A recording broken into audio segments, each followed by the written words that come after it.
Leland. Social media can be a really fun way to keep up with family and friends, but it is so important to keep in mind the dangers that could go along with it, like online predators and cyberbullying. Here now with some tips on how to keep you and your family safe on social media is a real expert on this subject. This is Natalie Ziffet. So nice to have you with us. Oh, thanks so much for having me, Mary. Yeah, you're an expert with over 500,000 followers on social media. How did you do that?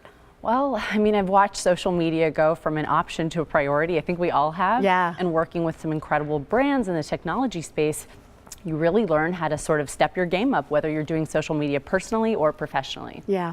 If you're a parent and you're looking at your kids who want to be all over social media, there's some rules we need to follow. And the first thing is we got to understand it, right? Absolutely. The first thing you really want to do is you want to educate yourself about social media before you can educate your kids or anyone else for that matter. So you want to get on Instagram, you want to get on Snapchat, Facebook, Twitter, and you really want to understand the foundation for those properties before you can have a productive conversation with your kids about what to do on them. Yeah, and then you want to warn them about the dangers that are out there, because I think it's just fun to them, but they don't see the danger. Yeah, and I think, it can be an incredible networking opportunity, but there are dangers on social media, of course, like predators and catfishing.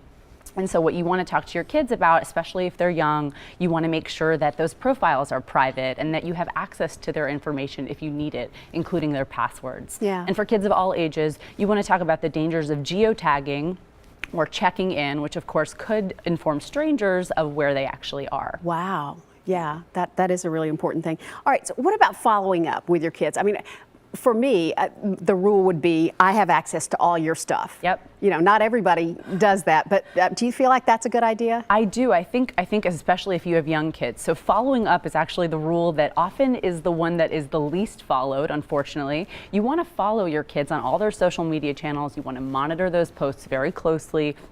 For kids that are younger, again, you want to make sure that you have their passwords, you have access to their information, and then you want to also talk to your kids about restraint and judgment. Something that they might post today that feels benign, in 20 years might not feel that way. So talk to them about thinking ahead, what their social media posts might mean in the future. Yeah. What's your advice for cyberbullying? I think for me, I definitely want to think through if I'm a parent or if I'm actually on the other side of that, monitoring my kids' activity very closely so that I know that they're not actually interacting with people who are harming them or saying anything that is demeaning or derogatory.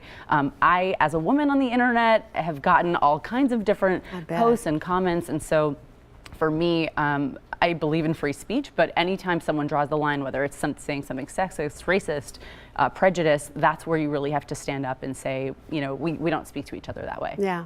Good for you. Thank you. All right, she's a great follow on social media. I hope you'll check her out. There's a link to Natalie's website if you'd like to get more information on social media. Just go to newschannel5.com.